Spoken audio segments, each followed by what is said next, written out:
बिस्मिल्लाहिर्रहमानिर्रहीम।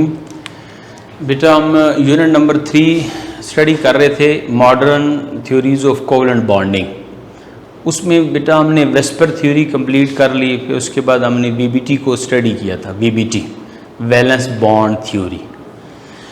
Valence bond theory जब मैं आपको पढ़ा रहा था तो बेटा मैंने आपको कहा था कि वैलेंस बॉन्ड थ्योरी उन मॉलिक्यूल्स की बॉन्ड को एक्सप्लेन करता है, उन मॉलिक्यूल की बॉन्डिंग जो है वो एक्सप्लेन करता है जो कि सिंपल मॉलिक्यूल हो। सिंपल मॉलिक्यूल से मुराद हमने ये लिया था कि वो मॉलिक्यूल जिनमें दो एटम्स हों, सिमिलर या डिफरेंट, उनकी बॉन्डिंग जो है वीबीटी से स्टडी करते हैं। लेकिन बेटा जो कम्प्लेक्स मॉलिक्यूल्स होते हैं, कम्प्लेक्स मॉलिक्यूल से हम मुराद ये ले रहे हैं कि जिनमें दो से ज़्यादा एटम जो हैं वो मौजूद हों, वो कम्प्लेक्स मॉलिक्यूल्स होते हैं। उन कम्प्लेक्स मॉलिक्यूल्स की जो बॉन्ड फॉर्मेशन है उसको स्टडी करने के लिए हमने ना आज एक टॉपिक पढ़ना है जिसका नाम है हाइब्रिडाइजेशन। हाइब्रिडाइजेशन ये टॉपिक है बेटा जो हमने स्टडी करना है। ये वर्ड हाइब्रिडाइजेशन, इसको मैं थोड़ा सा आसान कर देता हूँ, आप इस पे फोकस करें। बेटा याद रखो कि कोई भी साइंस का वर्ड, साइंस की डिक्शनरी का कोई ऐसा वर्ड जिसके लास्ट में शन का साउंड प्रोड्यूस हो रहा, ये आवाज जो है ना वो आपको सुनाई दे रही हो, शन, तो उसके दो मतलब होते हैं।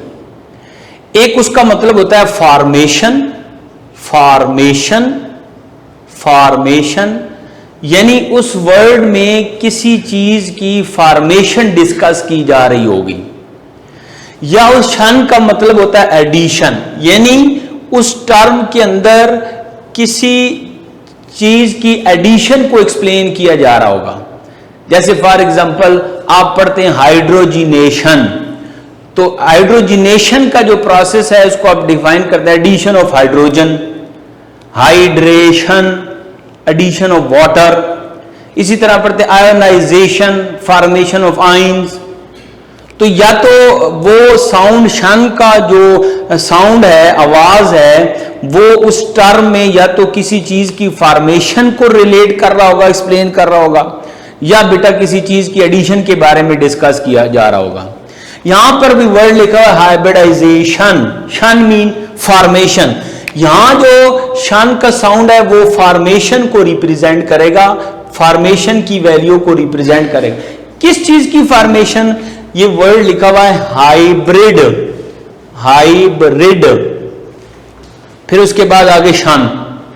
तो ये जो हाइब्रिड है इसको बेटा आप, हाइब्रिड को हम लेते हैं न्यूली फॉर्म्ड, न्यूली फॉर्म्ड, नया बनने वाला, न्यूली फॉर्म्ड, जो नई शय बनेगी ना उसको हम हाइब्रिड कहेंगे। अब यहां पर आप केमिस्ट्री पढ़ रहे हैं, यहां नया क्या बनेगा? यहां नए ऑर्बिटल्स बनेंगे, नए एटॉमिक ऑर्बिटल्स बनेंगे।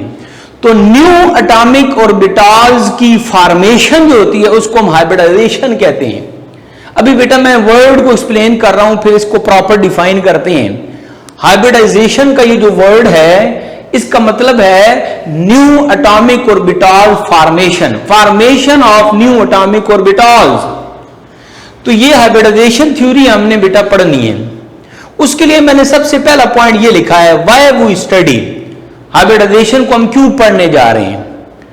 कंप्लेक्स मॉलिक्यूल यानी ऐसे मॉलिक्यूल जिनमें दो से ज्यादा एटम्स होते हैं, उन मॉलिक्यूल यानी कंप्लेक्स मॉलिक्यूल का जो सेंट्रल एटम होता है उसकी वैलेंसी को जो वीबीटी है ना, वैलेंस बॉन्ड थ्योरी, वो सेटिस्फाई नहीं कर सकती। तो कंप्लेक्स मॉलिक्यूल में मौजूद सेंट्रल एटम की valency, valency mean combining power, उसको जस्टिफाई करने के लिए, उसको एक्सप्लेन करने के लिए हमने क्या किया है, साइंटिस्ट ने क्या किया है? साइंटिस्ट ने बेटा ये किया है कि ये जो वीबीटी थ्योरी थी, वीबीटी, ये इस वीबीटी थ्योरी के अंदर थोड़ी सी मॉडिफिकेशन कर दी है। यानी इस वीबीटी में मॉडिफिकेशन कर दी गई, मॉडिफिकेशन, इसको थोड़ा सा मॉडिफाई कर दिया गया। और वो मॉडिफिकेशन किस सेंस में की गई? वो मॉडिफिकेशन की गई in sense of excited state.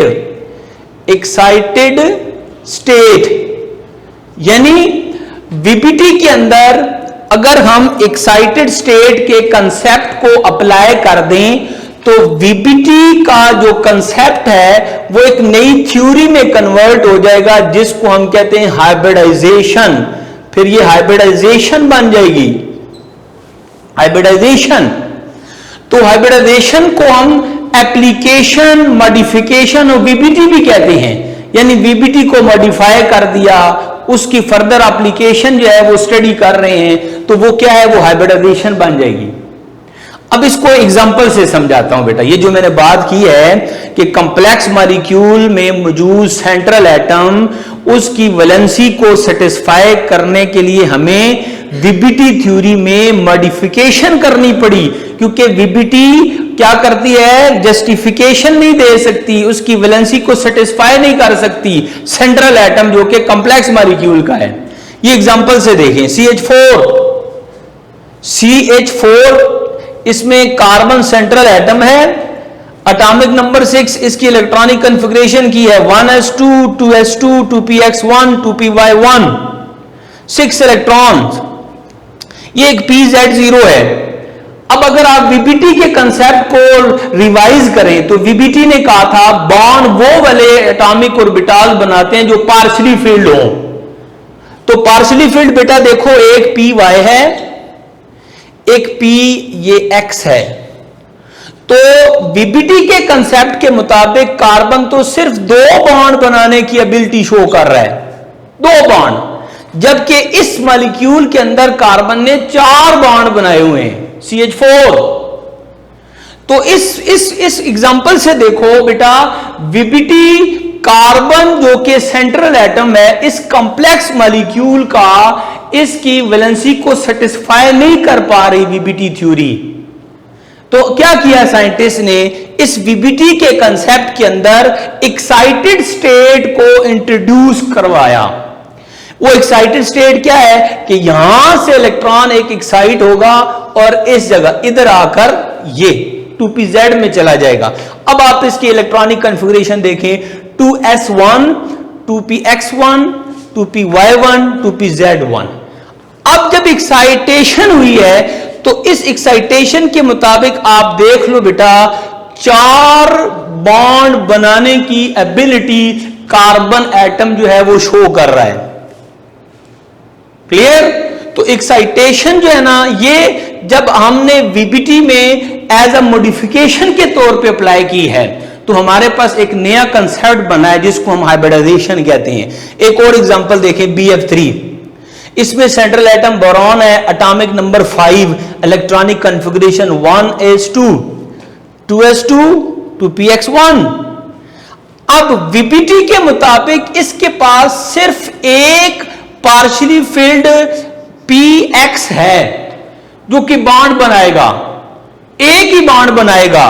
लेकिन बेटा आप देख लो कि BF3 में बोरॉन ने 3 बॉन्ड बनाए हुए F के साथ, तो जस्टिफिकेशन नहीं मिल रही। तो क्या करेंगे? एक्साइटेड स्टेट, एक्साइटेशन का कंसेप्ट अप्लाई करें। S से एक इलेक्ट्रॉन, 2s से एक इलेक्ट्रॉन यहां पर एक्साइट करके 2py में लाया जाएगा। अब आप देखो, s px py 3 partially field orbitals हैं जो कि बोरॉन के बॉन्ड में पार्टिसिपेट करेंगे। इस तरीके से बोरॉन फिर 3 बॉन्ड बना लेगा। तो कॉम्प्लेक्स मॉलिक्यूल में मौजूद सेंट्रल एटम की वैलेंसी को सेटिस्फाई करने के लिए, उसको एक्सप्लेन करने के लिए हमने क्या किया? वीबीटी में मॉडिफिकेशन की है। किस सेंस में की है? एक्साइटेशन का कंसेप्ट इंट्रोड्यूस करवाया है। उससे फिर क्या हुआ? उससे हमारे पास एक नई थ्योरी जिसको हम हाइब्रिडाइजेशन कह रहे हैं, और मैंने शॉर्टकट इस वर्ड का मतलब आपको समझाया है बेटा। हाइब्रिडाइजेशन का मतलब है formation of new atomic orbitals. ये बेटे हमने ये इसका पर्पस हमने एक्सप्लेन कर दिया। अब आओ प्रोसेस की तरफ कि हाइब्रिडाइजेशन को हम प्रॉपर डिफाइन कैसे करते हैं। उसकी डेफिनेशन है the intermixing of atomic orbitals, intermixing of atomic orbitals having different energy and shape.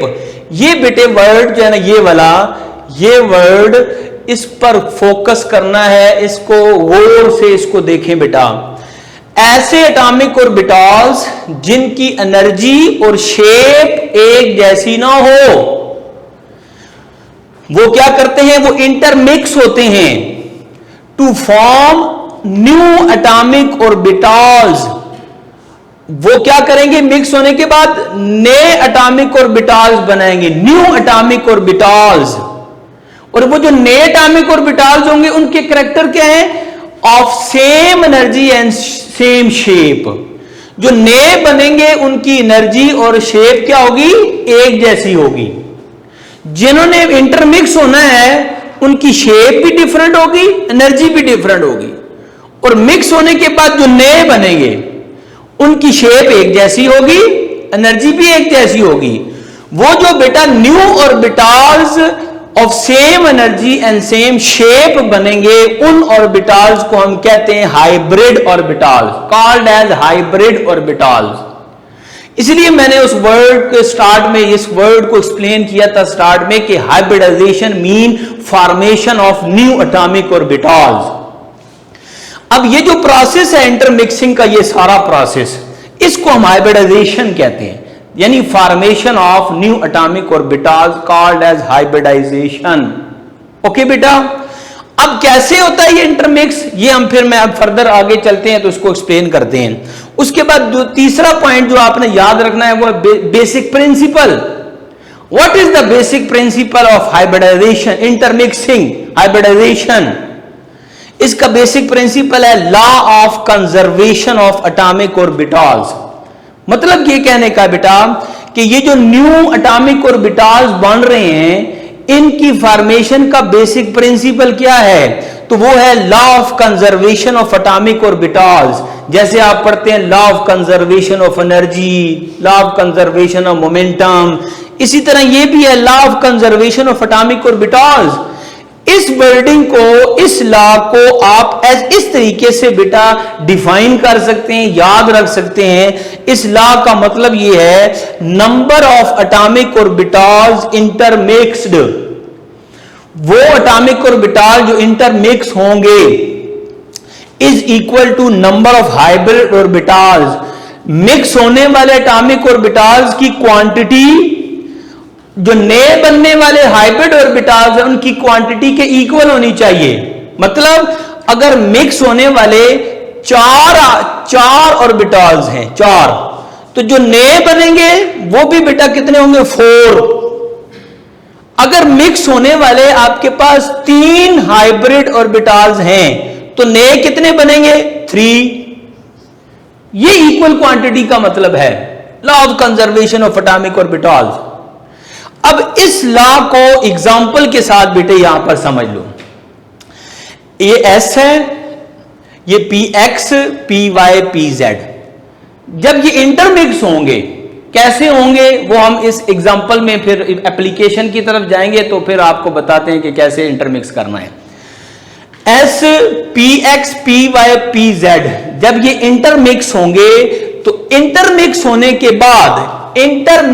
के बाद इनका काम यह है कि इन्होंने न्यू ऑर्बिटल बनाने हैं। तो इंटरमिक्स होने के बाद ये जो न्यू ऑर्बिटल बना रहे हैं वो ये इस तरह के हैं, ये उनकी शेप है इस तरह की, ये 4 बने हैं। अब यहां पर 4 इंटरमिक्स हो रहे हैं तो 4 ही हाइब्रिड बन रहे हैं। ये देखो बेटा ये हाइब्रिड है, इनकी शक्ल इन जैसी नहीं है, इनकी शेप इन जैसी नहीं है। क्लियर? ये एक जैसे हैं आपस में, इनकी एनर्जी एक जैसी है, तो ये सारे हाइब्रिड ऑर्बिटल्स हैं। ये सारे कौन से हैं, हाइब्रिड ऑर्बिटल्स हैं। और इन सारों यानी इन चारों का नाम क्या है, sp3 हाइब्रिड ऑर्बिटल। sp3 क्यों? क्योंकि इसकी फॉर्मेशन में एक s और 3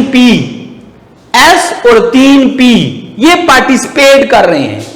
ये इंटरमिक्स हो रहे हैं। इंटरमिक्स होने के बाद फिर क्या करेंगे, ये sp3 हाइब्रिड बनाएंगे, sp3 hybrid, sp3 hybrid, sp3 hybrid. अब बेटा जब ये बन जाते हैं उसके बाद ये खुद को अरेंज करते हैं। ये वर्डिंग सुननी है तवज्जो से। ये जो एटॉमिक ऑर्बिटल्स थे इंटरमिक्स होने वाले, ये जब इंटरमिक्स हो जाते हैं फिर ये sp3 के 4 हाइब्रिड ऑर्बिटल बनाते हैं। अब ये हाइब्रिड ऑर्बिटल खुद रीअरेंज करते हैं अपने आप को। रीअरेंज करने के बाद इस तरह की टेट्राहेड्रल ज्योमेट्री बना देते हैं, टेट्राहेड्रल ज्योमेट्री। ये जो टेट्राहेड्रल ज्योमेट्री है sp3 टाइप यानी हाइब्रिडाइजेशन की sp3 टाइप में जो भी मॉलिक्यूल होगा उसकी इसी तरह की टेट्राहेड्रल ज्योमेट्री बनेगी। sp3 हाइब्रिडाइजेशन में यानी एक s और 3 p के कंबाइन होने से जब भी आपके पास हाइब्रिड बनेंगे वो हाइब्रिड खुद को अरेंज करने के बाद फिर इस तरह की ज्योमेट्री बनाएंगे। क्लियर? इसी तरह ये देखें, number of atomic orbital mixed intermixed, 3 mix होने वाले हैं तो 3 मिक्स होकर फिर फर्दर ही 3 बनाएंगे, फिर फर्दर 3 ही बनाएंगे। फर्दर फिर क्या करेंगे बेटा जी, 3 ही हाइब्रिड बनाएंगे। ये जो 3 हाइब्रिड हैं क्योंकि इनकी फॉर्मेशन में एक s और 2 p पार्टिसिपेट कर रहे हैं इसलिए इनका नाम है sp2 sp2 sp2। अब ये तीनों फिर क्या करेंगे, रीअरेंज होंगे। खुद को अरेंज करने के बाद इस तरह की ज्योमेट्री बना देंगे, ट्राइएंगुलर ज्योमेट्री। तो जो sp2 वाले होते हैं वो ट्राइएंगुलर ज्योमेट्री बनाते हैं, जो sp3 वाले हैं उनकी ज्योमेट्री इस तरह की होती है, टेट्राहेड्रल। फिर बेटा ये जो law of conservation of atomic orbitals है उसको फिर एक और एग्जांपल से ये समझें। एक s और एक p जब ये इंटरमिक्स होंगे तो उसके रिजल्ट में 2 हाइब्रिड बनेंगे क्योंकि ये भी 2 हैं, s और p। फिर ये दोनों हाइब्रिड क्या करेंगे, खुद को अरेंज करके एक लीनियर ज्योमेट्री, एक लीनियर जो है वो शेप बनाएंगे, sp1। इन सारों का नाम क्या होगा, sp1। अब बेटा law of conservation of atomic orbitals, जितने एटॉमिक ऑर्बिटल्स इंटरमिक्स होते हैं वो उतने ही फिर फर्दर न्यू एटॉमिक ऑर्बिटल्स बनाते हैं जिनको हम हाइब्रिड कहते हैं। फिर वो हाइब्रिड खुद को अरेंज करके एक स्पेसिफिक ज्योमेट्री बना के देते हैं। वो जो ज्योमेट्री होगी बेटा वो सेंट्रल एटम की होगी। कॉम्प्लेक्स मॉलिक्यूल में मौजूद जो सेंट्रल एटम होगा उसकी वो ज्योमेट्री होगी। यानी ये सारी अरेंजमेंट का प्रोसेस, ये हाइब्रिडाइजेशन की फॉर्मेशन ये कौन कर रहा होगा, सेंट्रल एटम, मॉलिक्यूल में मौजूद सेंट्रल एटम। तो बेटा इस कॉम्बिनेशन की बेस पर हम क्या करते हैं, हाइब्रिडाइजेशन को 3 टाइप्स में डिफाइन करते हैं। हाइब्रिडाइजेशन की 3 टाइप्स आपके कोर्स के मुताबिक, एफएससी के कोर्स के मुताबिक। एक टाइप है sp3, एक टाइप है sp2 और एक टाइप है sp1 जो आपने कोर्स में पढ़नी है। यानी ऐसी टाइप हाइब्रिडाइजेशन की जिसमें एक s और 3 p पार्टिसिपेट करेंगे और क्या करेंगे जी, sp3 हाइब्रिड बनाएंगे। फिर वो रीअरेंज होकर खुद को अरेंज करके टेट्राहेड्रल ज्योमेट्री में कन्वर्ट हो जाएंगे। दूसरा sp2 है, यानी एक s और 2 p पार्टिसिपेट करेंगे। फिर sp1 है, इसमें एक s और एक p पार्टिसिपेट करेगा। तो ये हाइब्रिडाइजेशन की 3 टाइप्स हैं जो आपने इस कोर्स में डिस्कस करनी है। इसको बेटा कैसे डिस्कस करना है, इसकी एप्लीकेशन क्या है, इसकी एग्जांपल्स क्या है और हमें कैसे पता लगेगा कि कौन से मॉलिक्यूल में कौन सी हाइब्रिडाइजेशन होती है, ये सारी डिस्कशन इंशाल्लाह नेक्स्ट लेक्चर में, हाइब्रिडाइजेशन के नेक्स्ट लेक्चर में हम इसको स्टडी करेंगे। ओके बेटा, अल्लाह हाफिज।